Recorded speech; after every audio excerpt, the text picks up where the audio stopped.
Il va faire parler de lui dans les prochains mois et il incarne peut-être le futur de la vie politique française. Voici Louis Sarkozy, le fils de Nicolas Sarkozy. Quelle indignité. Son visage ne vous dit sûrement rien, mais il pourrait bien prendre la même trajectoire que son père. Je vous explique. Bonjour à vous, Louis Sarkozy. Bonjour et bienvenue à vous, Louis Sarkozy. Bonjour, Louis Sarkozy. Louis Sarkozy. 1997, année de naissance de Louis Sarkozy à Neuilly-sur-Seine. Il est le fils de Nicolas Sarkozy et de Cécilia Attias. Il grandit en France jusqu'à l'âge de 10 ans et en 2007, alors que son père vient d'être élu président, le jeune Louis quitte la France pour rejoindre le Royaume-Uni et le prestigieux lycée français Charles de Gaulle. Petite anecdote à ce sujet, il paraît que le président de la République, Nicolas Sarkozy, ait aidé son fils à intégrer le lycée alors que les inscriptions étaient complètes. Toujours en 2007, ses parents divorcent, Louis quitte le Royaume-Uni pour rejoindre cette fois-ci les États-Unis et New York avec sa mère Cécilia. En 2011, l'adolescent a 14 ans et veut faire partie de la marine américaine.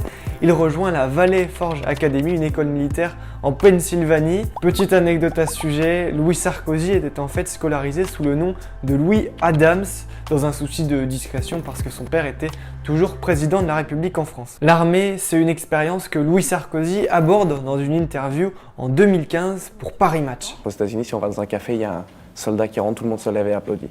Tout le monde lui paye son café, enfin c'est un truc de malade. Pareil ici. Ah non, en France, c'est pas. Et ça m'a vraiment attiré. Vraiment, ce côté un peu héros, si je peux dire. Louis Sarkozy suit 4 ans de formation pour intégrer l'armée US mais décide d'arrêter et de se consacrer aux études. Et c'est un détail important pour la suite. Il obtient aux États-Unis un master de diplomatie et relations internationales et une licence en histoire de l'art et philosophie. Aux États-Unis, les seules traces publiques de son intérêt pour la politique, ce sont des articles pour le site d'actualité The Washington Examiner. Par exemple, les manifestants violents décrédibilisent la revendication des Gilets jaunes ou encore pourquoi je n'ai pas voté pour Donald Trump alors que je l'aurais fait en 2016. Petite anecdote à ce sujet, Louis Sarkozy est revenu sur ses positions et soutient maintenant Donald Trump. À noter aussi que The Washington Examiner est un média conservateur, habitué aux fake news et climato-sceptique. Le jeune Louis Sarkozy devient analyste dans une banque à Bogota. Il cofonde une entreprise de mocassins de luxe,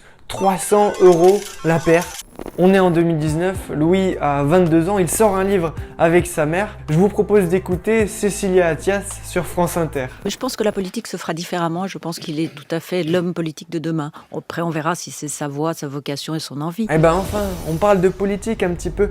Mais alors, qu'en pense le principal intéressé ? Je n'ai aucune volonté politique, mais on en reparle en 2035. Je n'ai absolument aucune volonté politique, je vous l'assure. Alors en 2019, c'est vrai, mais aujourd'hui, la politique, elle a changé. Sans aucune ambition politique affichée, en septembre 2024, Louis Sarkozy devient chroniqueur régulier sur LCI. En quel honneur, il est présenté comme essayiste et spécialiste des États-Unis. Nous sommes dans un quartier qui est de moins en moins en sécurité. Et je parle de l'Europe. Mais alors comment Louis Sarkozy se retrouve devant les caméras alors qu'il n'a aucune expérience dans les médias ou même en politique? Son nom est une partie de la réponse parce qu'il attire les téléspectateurs, mais c'est là le plus important. Louis Sarkozy est aussi le filleul de Martin Bouygues, le propriétaire de LCI. Alors sans crier au complot, il se pourrait que Louis Sarkozy ait été propulsé sur le plateau d'LCI grâce à son parrain, propriétaire de la chaîne. Énorme. Et petit à petit, la machine politico-médiatique se met en place. Il rencontre plusieurs membres du gouvernement, Bruno Retailleau, alors ministre de l'Intérieur, Rachida Dati, ministre de la Culture. Souvent, ce sont des personnalités de droite, des républicains, comme Nicolas Sarkozy. Un peu plus tard, en janvier 2025, Louis Sarkozy devient chroniqueur et écrit pour le journal d'extrême droite Valeurs Actuelles. Mais le fils de Nicolas Sarkozy continue de laisser planer le doute sur ses ambitions politiques, comme ici sur RTL en mai 2025. Mais participer au débat public, c'est très large. Est-ce que ça veut dire faire de la politique, pour être pour plus clair ? Pas pour l'instant. Non, pas pour l'instant. La vérité, c'est que je suis candidat nulle part. Ce que je peux vous dire, c'est qu'aujourd'hui même, je ne suis candidat nulle part. Mais peut-être demain. Mais demain, peut-être, bien sûr. En septembre 2025, il s'engage en tant que chroniqueur sur RMC. Vous serez avec nous tous les lundis et tous les mercredis, soyez le bienvenu sur RMC. Mais pourquoi il est de plus en plus présent dans les médias à quelques semaines d'une future élection Peut-être, je sais pas. En 2026, je serai candidat aux élections municipales. Oh la surprise!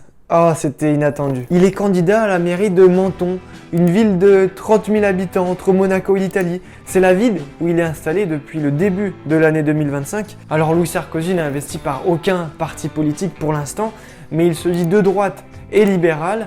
Et depuis cette annonce, Louis Sarkozy enchaîne les interviews pour différents médias, notamment pour Paris Match, où on le voit torse nu sur la moitié de la vidéo. Le tatouage, c'est le baron de samedi. Le problème avec le tatouage, c'est une fois qu'on en fait un, on en veut deux, une fois qu'on en fait deux, on en veut 15. Tout à droite. Je suis un homme de droite. C'est la naissance du Christ. Ça, c'est une cage à squat. Je fais ça entre 5 à 7 jours par semaine. Là, vraiment, vous êtes dans mon intimité. Et oui, parce que Louis Sarkozy, c'est un mec comme nous. C'est un mec qui aime aller à la plage, qui aime les tatouages, qui aime les grosses bécanes, qui font vroom vroom. Bon, finalement, si Louis Sarkozy est en partie le produit d'une machine médiatique qui le met en avant parce que son nom attire, est-ce que c'est le début d'une grande carrière politique ? Est-ce qu'on en fait trop sur Louis Sarkozy aussi? Je pense qu'on en fait trop. Moi, ma vidéo, elle va être vue par 50 personnes, donc je ne vais pas lui donner de la visibilité. Et je considère que je participe pas à cet emballement médiatique. Et est-ce que Louis va suivre les traces de son père? C'est la grande question. Je crois que c'est le moment où je dois arrêter de parler, sinon plus personne regarde. Moi, je vous laisse là-dessus. Merci d'avoir regardé cette vidéo et je vous souhaite une excellente journée, une excellente soirée, peut-être une excellente nuit. Au revoir et peut-être à une prochaine. Voilà. Salut!